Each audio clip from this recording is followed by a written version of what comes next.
사람이 죄를 범함으로 인한 결과를 가장 정확하고 포괄적으로 진단하고 있는 본문은 로마서 3장 23절이라 생각이 드는데요. 모든 사람이 죄를 범하였음에 하나님의 영광에 이르지 못하더니, 죄로 인한 영향력이 어디까지일까? 모든 사람이라고 정의하고 있고요. 그리고 그 결과는 하나님의 영광에 이르지 못했다라고 설명하고 있습니다. 하나님의 영광에 이르지 못했다 하는 표현은 하나님께서 인간을 지으시면서 기대하셨던 바를 성취하지 못했다라는 뜻이고요. 하나님의 성품으로부터 벗어났으며 하나님께서 동행하시기를 꺼리는 인생이 됐다.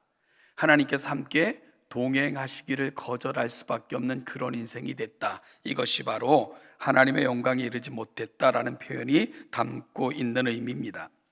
그래서 오늘 우리가 읽은 본문 로마서 21장 28절 이하에서는 죄를 지은 결과를 그들이 마음에 하나님 두기를 싫어하며 하나님께서 그들을 그 상실한 마음대로 내버려 두셨다. 그러니까 하나님께서 더 이상 동행할 수 없는 지경에 이른 상태를 그렇게 표현하고 있는 거고요.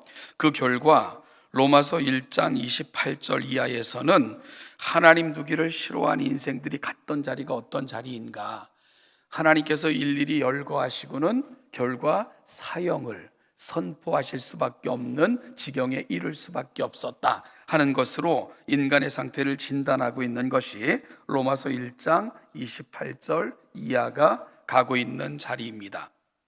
그리고 모든 사람이라는 말 속에는 단순한 개개인의 문제뿐만이 아니라 우리가 살아가는 모든 삶의 영역도 이 죄의 영향력으로부터는 벗어날 수 없었다 하는 것을 의미하는 포괄적 개념이 되는 거죠.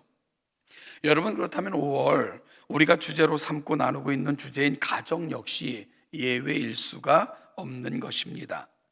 죄의 보편성은 가정이라는 영역에도 지대한 영향을 미치고 있는 것이지요. 아니, 어찌 보면 가정은 모든 영역 중에 한 영역이 아니라 가장 먼저, 그리고 가장 많이, 그리고 가장 심각하게 죄의 영향을 받고 있는 영역이 가정이다 라고 말씀드려야 될 것 같습니다. 왜냐하면 여러분, 가정이 파괴되면요, 가정을 파괴하면 모든 영역은 자연스럽게 연차적으로 순차적으로 파괴되어지기 때문에 그런 것입니다. 우리가 흔히 많이 사용하는 일상적 용어처럼 사용하는 용어 중에 나비 효과라는 말이 있죠. 나비 효과는 나비의 작은 날개짓처럼 아주 미세한 변화나 사소한 사건이 주 예상하지 못한 엄청난 결과나 파장으로 이어지는 그런 현상을 뜻합니다. 이 나비의 날개짓, 여러분, 이게 아주 미세하잖아요. 이게 무슨 영향이 있겠습니까마는, 그럼에도 불구하고 초기 조건의 미세한 차이가 결과를 완전히 바꿀 수 있다는 카오스 이론의 핵심 개념으로 사용되는 용어이지요. 그래서 브라질의 나비 날개짓이 텍사스의 토네이션을 유발할 수 있다라는 비유, 엄청난 거리임에도 불구하고 그것은 상호 연결되어 서로가 밀접한 연관 속에서 그 영향력을 주고받는다, 이런 의미로 이런 뜻에서 이제 유래된 개념인데요. 작은 변화가 예측할 수 없는, 정말로 우리의 모든 삶에 광범위한 영향력으로 발전할 수 있다는 개념으로도 현대 사회학에서 많이 회자되고 사용되는 개념입니다. 여러분, 이 개념을 굳이 우리가 이렇게 가정에도 한번 좀 적용해 볼 수 있지 않을까 생각을 해봤어요. 요즘 이 TV 채널이 워낙 많아졌잖아요. 그래서 범죄만을 전문적으로 다루는, 또 이제 범죄 사건을 재구성하기도 하고 소개하는 이런 채널도 있던데요.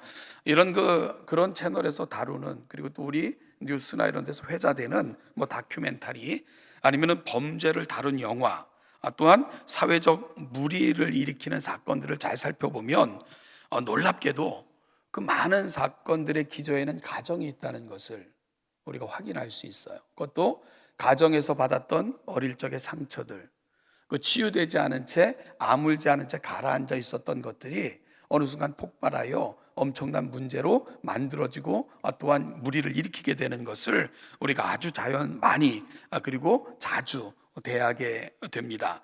그러니까 브라질의 나비 날개짓이 텍사스의 토네이도를 유발할 수 있다 하는 개념은 잘못된 개념이 아니라는 생각을 하게 되는 거죠.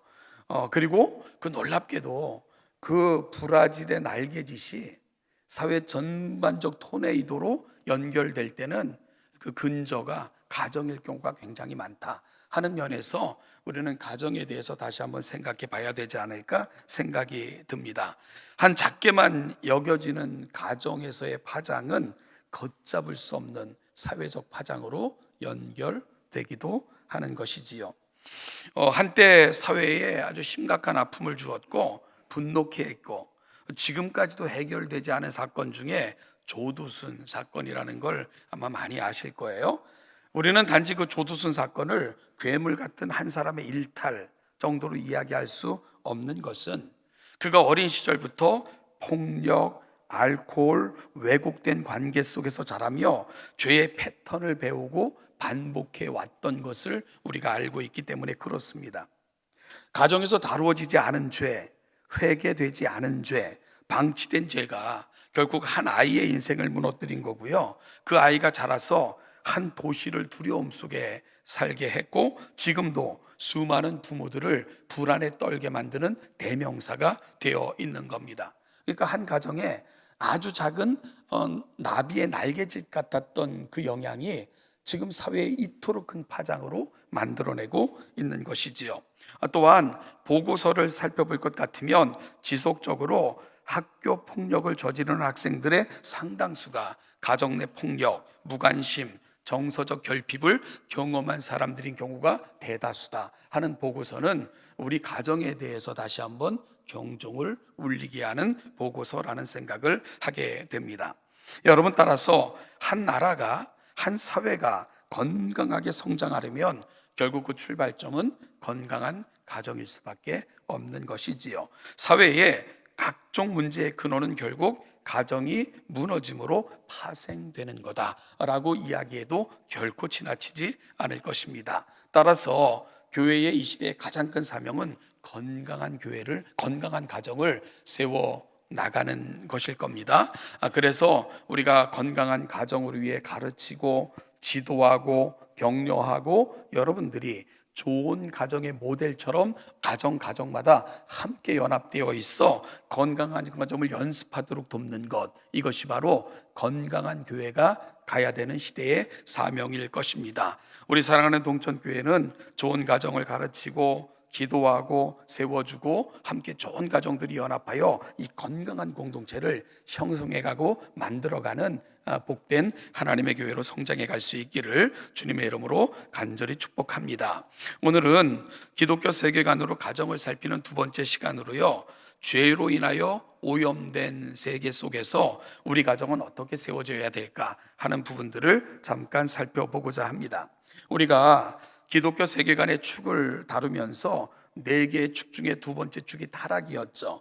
그러면서 죄가 세상에 들어온 이후에 변질되고 왜곡되고 파괴된 것, 이렇게 큰 범주에서는 세 가지 범주다 말씀을 드리면서, 첫째는 하나님과의 관계가 파괴된 거고, 두 번째는 사람과의 관계가 파괴된 거고, 세 번째는 자연과의 관계 파괴를 가져왔다 말씀을 드렸습니다. 이것이 죄로 인하여 되어진 결과이고 악영향이다 말씀을 드렸는데요. 그러면 이러한 죄의 결과와 이로 인하여 변질 왜곡된 것으로부터 우리의 가정을 지키려면 오늘 우리의 결심은 어디로 가야 될까? 이 부분을 함께 고민해 보고자 합니다. 첫째는요, 다시 하나님을 우리 삶의 중심에 모셔야 됩니다.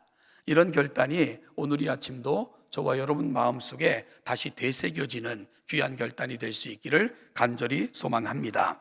우리가 죄에 대한 부분들을 다룰 때에 창세기 3장 4절 5절에서 뱀은 하와를 유혹하면서 선악을 알게 하는 나무의 열매를 너희가 먹으면 너희 눈이 밝아져 하나님과 같이 되어 선악을 알게 될 거야 라고 유혹했다 말씀을 드렸습니다. 즉 뱀의 유혹은 네가 하나님이 될 거야, 네 인생의 주인이 네가 될 거야, 누구도 너의 인생을 타치하지 못할 거야 라는 부분으로 유혹했다는 것도 말씀을 드렸죠. 여러분, 그러자 유혹을 받은 하와가 선악을 알게 하는 나무의 열매를 따먹고는 자기 남편 아담에게도 주었습니다. 그러자 뱀의 말처럼 어떻게 됐다고요? 진짜 눈이 밝아진 거예요. 그래서 눈이 밝아져서 자신들이 벌거벗은 것을 알게 된 거죠. 그래서 그 다음부터 이렇게 옷값이 많이 드는 겁니다. 여러분, 벗고 살다가 이제는 꽁꽁 자신들의 몸을 감싸고 둘러야만 했으니까 옷값이 많이 들게 된 거죠. 여러분, 어쨌든 이처럼 죄는 뱀의 말처럼 하와와 아담의 눈을 밝게 했어요. 그런데 기억나시나요? 어떤 면에서 눈이 밝아졌다고요? 남의 허물을 보고 단점을 보고 치부를 드러내 들춰내는 일에 그들의 눈이 밝아져 버린 것입니다. 그래서 사회가 분열되기 시작을 하고 분쟁이 일어나기 시작하고 또한 그들 서로 속에 다툼이 일어나기 시작하고, 이것이 바로 뱀의 말처럼 죄가 눈을 밝게 했는데 부정적 측면에서 눈이 밝아지면 이런 결과에 이르고 마는 것입니다. 반면에 성령 충만하면 어떤 현상이 나타나는 줄 아세요? 남의 허물을 덮어주고 단점을 보완해주며 치부를 가려주는 모습으로 바뀌게 됩니다. 그래서 우리는 늘 성령 충만을 갈구해야 됩니다. 아담과 하와는 그들 인생의 주도권을 자신들이 가져가고자 했습니다. 죄가 들어왔을 때 그들은 삶의 중심에서 하나님을 몰아내었고요, 그 왕좌에 자신들이 앉아 주인 노릇하게 된 것입니다. 그리고 창세기 4장 이후는 이들이 만들어낸 문화가 어떤 문화였는가? 바로 가인의 후예들을 중심으로 그들이 만들어갔던 죄의 영향력으로 변해갔던 세상의 모습을 자세하게 우리에게 기록으로 알려주고 있는 것입니다. 가인의 후예들이 만든 문화를 통해 인생들이 그들의 삶의 주도권을 가져갔을 때 그때 세상은 어떻게 되어졌는가 하는 것을 창세기 이후 4장 이후는 그 결과를 알려주고 있는 거죠. 어떻게 되었습니까? 자신들의 소견에 좋은 대로 행했어요. 자신들의 육체의 욕망과 욕심을 따라 행했고요, 그 결과 피와 다툼, 욕망이 지배하는 세상을 가인의 후예들은 만들어 갔던 것입니다. 여러분, 이 지점에서 한번 깊이 좀 생각해 볼 부분이 있어요. 제가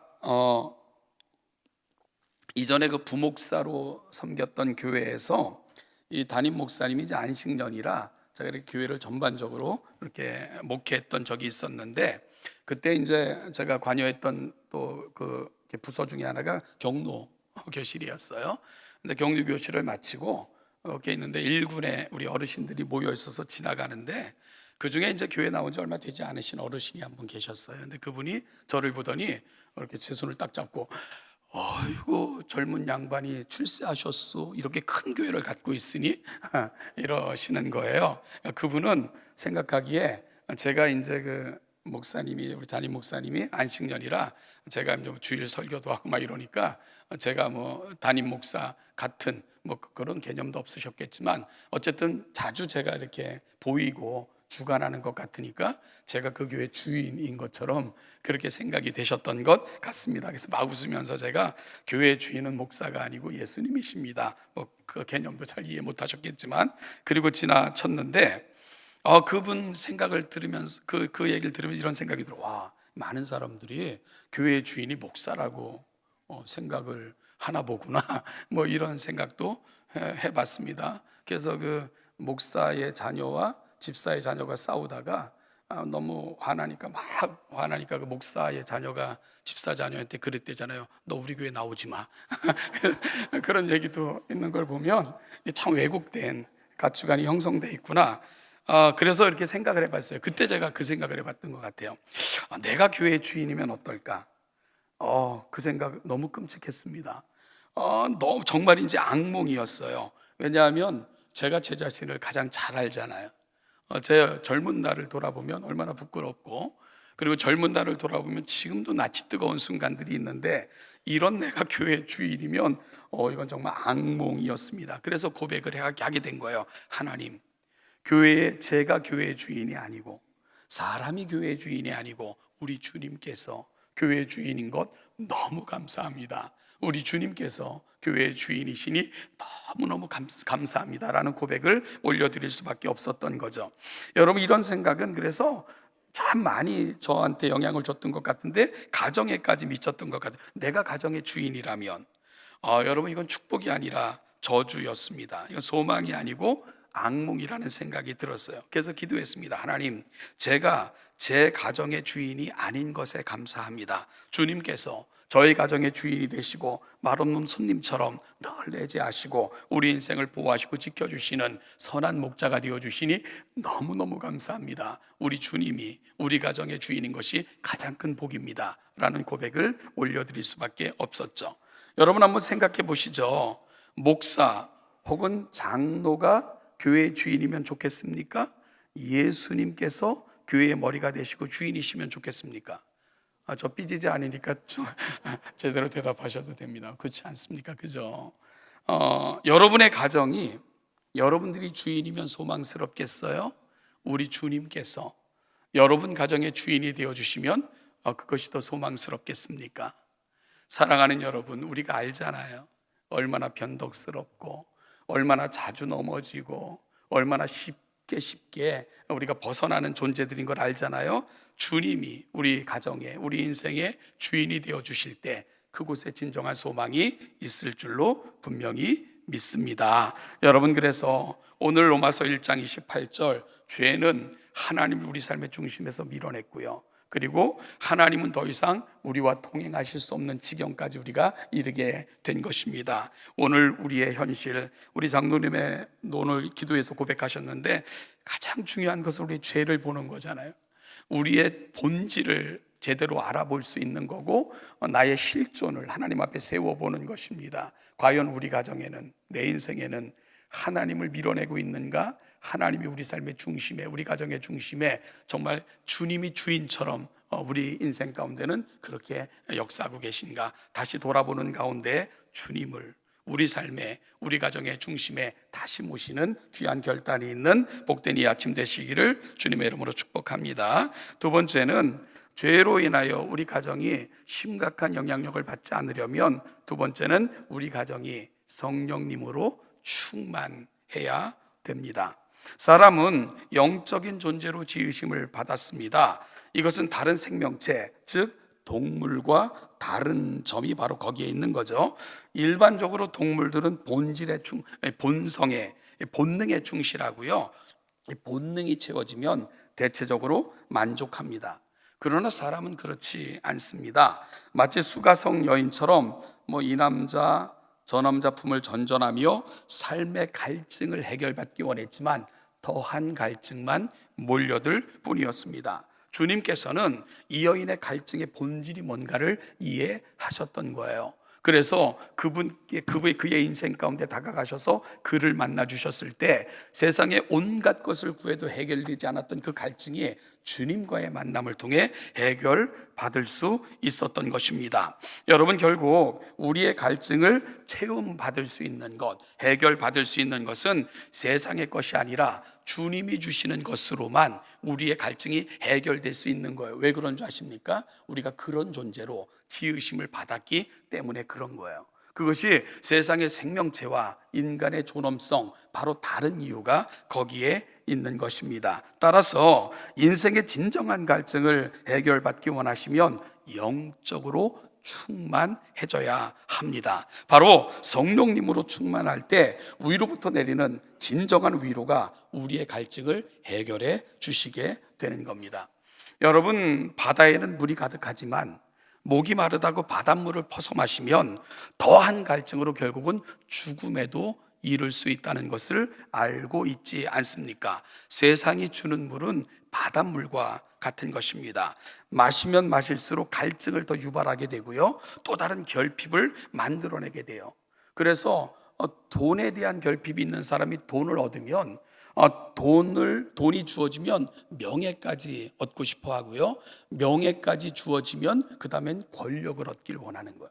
이게 끊임없는 인간 욕망의 순환입니다. 이런 악순환이 계속해서 인생을 더 큰 갈증으로 그렇게 몰아가는 것입니다. 그래서 사도 바울은 갈라디아서 5장 16절 말씀에서 이런 고백을 합니다. 같이 한번 읽어볼까요? 내가 이르노니 너희는 성령을 따라 행하라. 그리하면 육체 욕심을 이루지 아니하리라 라고 말씀하십니다.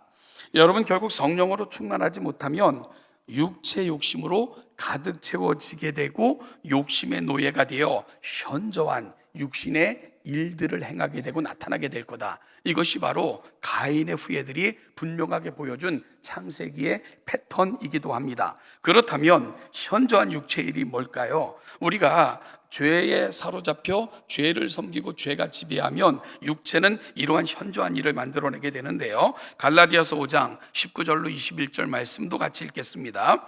육체의 일은 분명하니 곧 호색과 우상 숭배와 주술과 원수 맺는 것과 분쟁과 시기와 분냄과 당짓는 것과 분열함과 이단과 투기와 술 취함과 박탕함과 또 그와 같은 것들이라. 전에 너희에게 경계한 것 같이 경계하노니 이런 일을 하는 자들은 하나님의 나라를 유업으로 받지 못할 것이요. 결국은 우리가 영적인 존재이기 때문에 우리는 영적 어떤 것으로 충만할 수밖에 없어요. 그게 성령으로 충만하느냐 아니면 악한 영으로 충만하느냐, 어쨌든 충만을 사모하게 돼 있는 것, 인간이 지음을 받으면서 영적인 존재로 지어졌기 때문에 그런 것입니다. 사도 바울은 이러한 육신에 사로잡혀 악한 영으로 충만한 자는 이런 결과에 이를 수밖에 없겠다 하고 경고하고 있고요. 그러면 우리가 어떻게 해야 되는가? 이 육신의 소욕을 거스릴 수 있는, 대적할 수 있는 힘을 우리가 키워야 된다. 그 힘을 소유해야 된다. 그러면 우리가 이 악한 영으로부터 우리를 지켜내고 이런 열매가 맺지 않는 삶을 살려면 우리가 뭘로 우리가 힘을 키워야 될까? 그럴 때 성령으로 충만해지는 길만이 우리가 육체의 소욕으로부터 자유로워져 성령의 열매를 맺을 수 있는 길이고 방법이다라고 제안하고 있는 겁니다. 여러분, 따라서 우리가 성령님으로 충만해지지 않으면 결국은 세상의 영으로 충만해질 수밖에 없는 겁니다. 우리는 무엇으로 충만한가의 싸움을 지금 살아내고 있는 거예요. 그러면 어떻게 성령님으로 충만할 수 있을까요? 여러분, 어떻게 성령님으로 충만할 수 있을까? 우리가 한때 잘못 오해해서 마치 성령은 무슨 능력이나 권능인 것처럼 착각해서 막 성령 받으라 그러면서 막 외치고 막 그 성령을 막 가져다 우리 안에 채울 수 있는 것처럼 그렇게 착각했던 시절도 있었습니다. 그런데 성령님은 삼위로 존재하시며 영광과 존귀의 하나님이십니다. 따라서 성령으로 충만하다는 개념은 성령님을 우리 삶의 자리에 초청하고 모시는 것을 말씀하는 거예요. 여러분, 우리가 성령 하나님을 우리 인생 속에 충만히 영접하여 그 성령님께서 우리 인생 가운데 충만히 일하시도록 우리 삶을 내어드리는 것, 이걸 가리켜 성령 충만이다 라고 우리가 말씀을 드리는 겁니다. 그러면 우리가 여러분 성령으로 충만하는 방법이 뭘까? 성령님이 우리 속에 충만히 거하게 그렇게 성령님께 우리의 삶을 내어드린다는 것이 뭘까? 에베소서 5장 18절부터 21절은 우리가 성령님으로 충만할 수 있는 길을 제시하고 있는데요. 또 같이 읽어보겠습니다. 시작.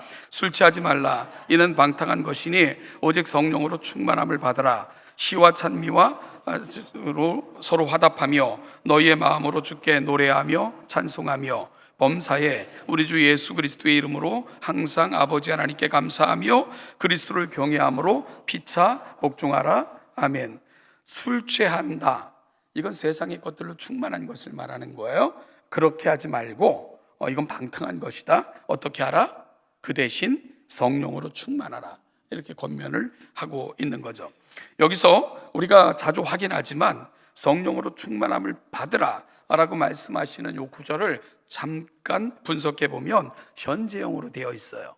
이것은 이례적 사건이 아니라 한 번의 감정적 충족이 아니고 항상 성령님을 사모하며 연속적으로 충만한 상태에 머물러 있어야 된다 하는 것을 말하는 거예요. 그러니까 세상은 끊임없이 우리로 하여금 다른 것을 계속 집어넣어서 우리의 마음을 흐리게 만들거든요. 그것으로부터 계속 지켜내야 된다 하는 것을 말씀하고 있고요. 이게 명령형으로 되어 있어요. 명령형이라는 건 뭘까요? 우리가 성령 충만 받아도 그만 안 받아도 그만이 아니라 반드시 우리가 성령으로 충만해야 된다라고 사도 바울은 명령형으로 전달하고 있는 거고요. 그러니까 성령 충만은 우리가 반드시 소망해야 될 하나님의 백성들의 거룩한 열망이어야 된다. 이건 포기하면 안 된다라고 되어 있고요. 그리고 이것이 수동태로 되어 있어요. 여러분, 수동태라는 것은 내가 주체가 되는 것이 아니라 내가 할 일은 비워내는 거예요. 그럴 때 성령께서 우리 속에 찾아오셔서 거하시는 것입니다. 이 상태가 성령으로 충만한 상태다라고 사도 바울은 표현하고 있는 거죠. 그러면서 19절 이하에서 이 사도 바울은 그러면 구체적으로 우리가 성령 하나님이 우리 가운데 늘 머무시고 우리가 성령 하나님과 늘 동행함으로 항상 성령 충만한 상태를 유지하고, 그리고 성령 하나님으로부터 벗어나지 않는 그분과 동행하는 삶을 살려면 어떻게 행해야 되는가, 19절 이하에서는 그 방법을 쭉 소개하고 있는 겁니다. 시와 찬미와 신령한 노래들로 서로 화답하며, 공적 예배예요. 서로 화답하는 거예요. 바로 공적 예배를 힘쓰고 너희의 마음으로 주께 노래하며 찬송하며 너희의 마음으로 개인적 경건의 시간을 늘 하나님 앞에 올려드리는 것입니다. 범사에 우리 주 예수 그리스도의 이름으로 항상 하나님 아버지께 감사하며 사물로 올려드리는 고백, 우리의 삶도 하나님 받으실 만한 영적 예배자로 살기를 늘 결심하는 우리 삶의 고백을 말하는 거고요. 그리스도를 경외함으로 피차 복종하라. 우리 삶의 자리에서 사람과의 관계에서 행해지는 영적 예배를 이와 같이 표현하고 있는 겁니다. 여러분, 결국 종합해 보면 이들의 모습을 아주 잘 보여주는 대표적 모델을 살펴보면 에베소서 5장 19절 이하가 가는 게 이런 삶을 요청하는 거구나 하는 모델을 우리가 제시받게 되는데요. 사도행전 2장 46절로 47절 말씀, 흠모하는 공동체의 모습을 같이 한번 읽어볼까요?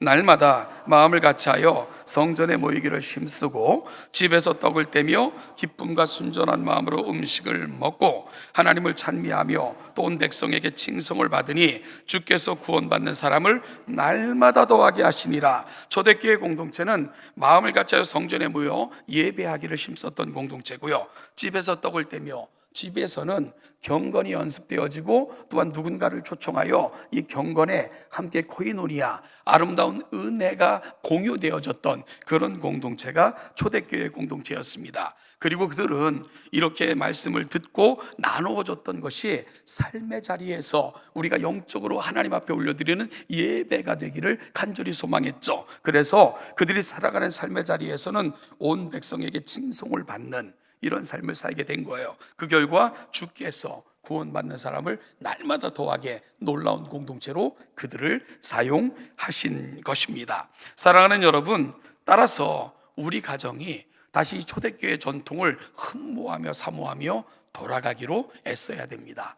하나님 앞에 예배하기를 힘쓰는 공동체, 이 예배 자리가 얼마나 소중한지 몰라요? 그리고 돌아가면 가정에서도 예배가 되어질 뿐만 아니라 또 우리 가정의 구성원들이 정말로 주일 돌아가면은 오늘 들었던 말씀을 함께 또 오늘 말씀이 어땠어? 나누어 보기도 하고, 우리가 어떤 도전을 받았나? 그리고 또한 주변의 좋은 크리스찬과 함께 깊은 교제를 나누면서 그 말씀을 서로 공유하고 함께 기도하면서 그 말씀을 붙들고 살자 결심하고, 이런 일들이 충만했던 공동체가 초대교회 공동체였기에 하나님께서는 그들을 부끄러워하지 않은 것인 거죠. 그들과 동행하셨고 그들과 함께 하시기를 기뻐하셨고 그들을 통해 하나님을 보여주실 수 있었던 것입니다. 여러분, 그런 측면에서 우리 가정은 하나님께서 세상에 보여주고 싶어하는 가정이실까? 우리 가정의 모습을 통해서 하나님은 나를 믿는 내 자녀들의 삶이 이런 거야 소개하고 싶어 하실까? 나와 동행하시면서 나의 기쁨에 못 이겨서 은혜를 주실 만한 그런 모습으로 우리 가정은 세워져 가고 있는가? 여러분, 오늘 우리가 정말로 다시금 하나님 앞에 우리가 좀 기도했으면 좋겠습니다. 우리가 좀 하나님, 죄로 인하여 우리가 죄의 결과를 밥 먹듯 그 열매를 만들어내는 가정이라면 하나님이 우리 삶의 중심에 성령으로 충만하여 성령님께서 만들어 가시는 그 열매를 맺어가는 가정이 되게 하옵소서 기도했으면 좋겠습니다. 그럴 때 성령 하나님께서는 우리 속에 거하시면 이런 열매를 만들어내시는 거잖아요. 갈라디아서 5장 22절 23절 같이 읽으면서 말씀을 마무리하고자 합니다. 같이 읽겠습니다. 오직 성령의 열매는 사랑과 실학과 화평과 오래 참음과 자비와 양선과 충성과 온유와 절제니 이 같은 것을 금지할 법이 없느니라. 이 같은 것을 금지할 법이 없는 거예요. 성령 하나님께서 거하시면서 맺어가는 열매는 세상의 그 어떤 것과도 대체할 수 없고 세상의 그 어떤 것들도 침노할 수 없고 이 열매를 맺어가는 가정은 성령이 지키시기 때문에 결코 실패하지 않는 하나님의 든든한 가정들로 세워져 갈 것을 분명히 믿습니다. 그럼 우리가 해야 될 일이 뭘까요? 여러분, 하나님을 우리 삶의 중심에 다시 모시기를 사모하는 거예요. 우리를 비워내며 내가 세상의 것들로 정말로 채우고 또 채우려고 아둥바둥 살아왔다면 이제 비우면서 하나님의 성령이 오셔서 우리 삶에 충만히 거하심으로 성령께서 맺어가시는 그 열매가 충만한 가정이 되기를 소망한다고 하나님 앞에 우리 삶의 자리를 내어드리는 것입니다. 그리고 하나님 앞에 예배함과 가정에서 말씀이 나누어짐과 좋은 공동체끼리 이 말씀을 공유함과 서로 격려하면서 우리 하나님의 말씀으로 살자 위로하고 격려할 때 하나님은 그런 인생들을 통해 가장 큰 영광을 보여주실 줄 분명히 믿습니다. 이 사실을 확인하면서 우리 동천교회 가정이 이런 소명의 가정들로 인생들로 세워져 가시기를 주님의 이름으로 간절히 축복합니다. 기도하겠습니다.